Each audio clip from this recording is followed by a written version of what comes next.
तो बिहार चुनाव की तैयारियों पर इलेक्शन कमीशन की प्रेस कॉन्फ्रेंस। तैयारियों पर बोले मुख्य निर्वाचन आयुक्त ज्ञानेश कुमार। बिहार में सफलता के साथ एसआईआर की प्रक्रिया को पूरी करेंगे और अब इस पूरे देश में इसे लागू भी करेंगे। तो ये बड़ी जानकारी बिहार चुनाव की तैयारियों को लेकर इलेक्शन कमीशन की तैयारियों पर इलेक्शन कमीशन की तरफ से ये प्रेस कॉन्फ्रेंस, जहां पर अब इसे पूरे देश में कराएंगे। सीईसी ज्ञानेश कुमार ने कहा है और 22 नवंबर से पहले बिहार में चुनाव होंगे संपन्न। किसी भी बूथ पर नहीं होंगे 1200 से ज़्यादा वोट।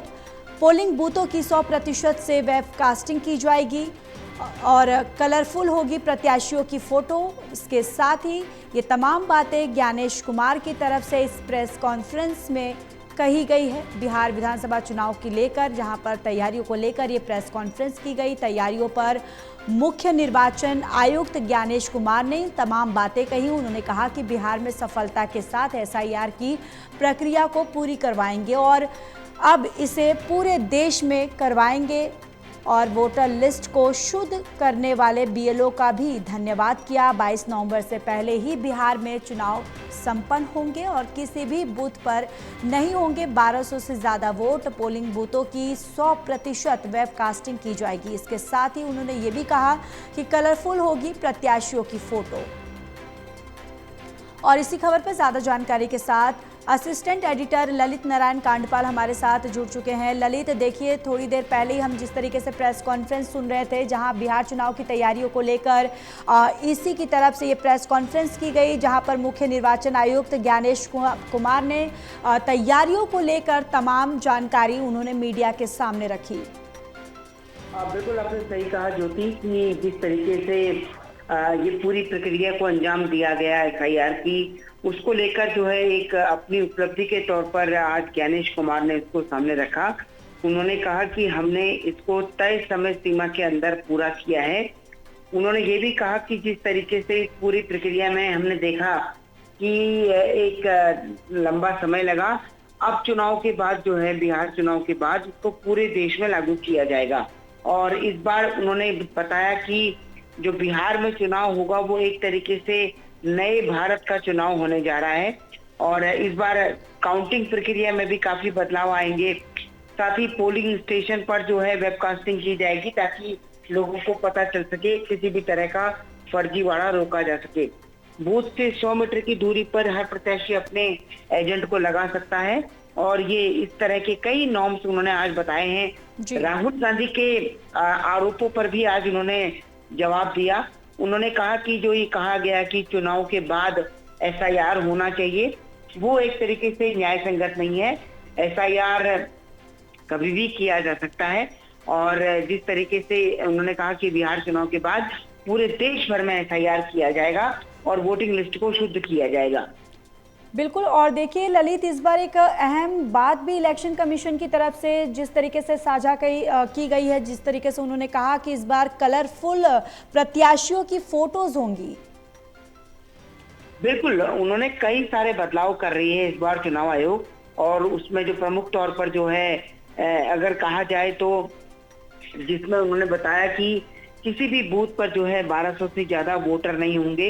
यानी कि जब कई बार होता यह है कि किसी बूथ पर ज्यादा वोट हो जाते हैं तो वहां पर उसमें कई तरह की गलतियों की संभावना बन जाती है, लेकिन इसलिए उन्होंने ऐसा कहा कि किसी भी बूथ पर, बिहार के अलावा ही नहीं बल्कि भारत में किसी भी बूथ पर, एक बूथ पर 1200 से ज्यादा वो नहीं होंगे। 100% वेबकास्टिंग होगी।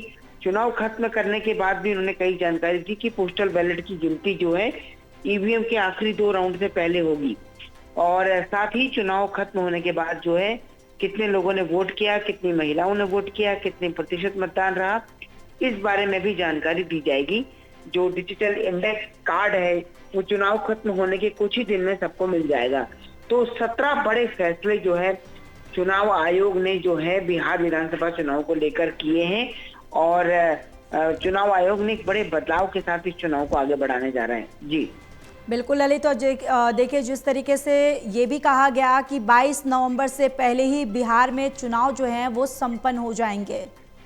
बिल्कुल, 22 नवंबर तक जो है विधानसभा का कार्यकाल है, तो माना जा रहा है कि छठ पूजा के बाद जो है चुनावों का ऐलान हो सकता है। और जी। उसके बाद यानी कि छठ पूजा तकरीबन 25 तारीख के आसपास बैठ रही है, और 25 के आसपास अगर छठ बैठता है तो 26 से जो है, एक तरीके से आप कह सकती हैं कि 26 तारीख से इस पूरी प्रक्रिया का ऐलान हो सकता है। और एक महीने से एक, वैसे हालांकि 60 दिन का समय चुनाव आयोग लेता है, लेकिन जब तैयारी पूरी हो चुकी है तो उसमें कम समय में भी चुनाव को कराया जा सकता है।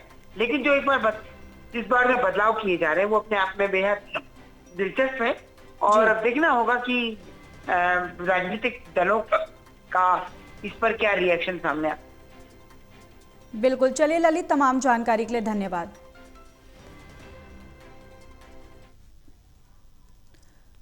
तो देखिए, यहाँ पर इलेक्शन कमीशन की तरफ से इस बार बिहार विधानसभा चुनाव को लेकर जिस तरीके से प्रेस कॉन्फ्रेंस की गई और सीईसी ने जिस तरीके से तमाम जानकारियां उन्होंने साझा की, उन्होंने कई इस बार जो बदलाव होने वाले हैं वो भी यहाँ पर जानकारी उन्होंने दी है। और इसके साथ ही आपको बताते चले कि 22 नवंबर से पहले ही बिहार में चुनाव जो है वो संपन्न हो सकेंगे, ये ज्ञानेश कुमार की तरफ से कहा गया। इसके साथ ही उन्होंने कहा कि पोलिंग बूथों की 100% वेबकास्टिंग की जाएगी, कलरफुल प्रत्याशियों की फोटो होंगी, और इसके साथ ही बिहार चुनाव की तैयारियों पर यह प्रेस कॉन्फ्रेंस, और इस प्रेस कॉन्फ्रेंस में ये तमाम जो बदलाव किए गए हैं, जो बदलाव होने वाले हैं बिहार विधानसभा चुनाव में, ये तमाम जानकारियां ज्ञानेश कुमार की तरफ से ये साझा करते हुए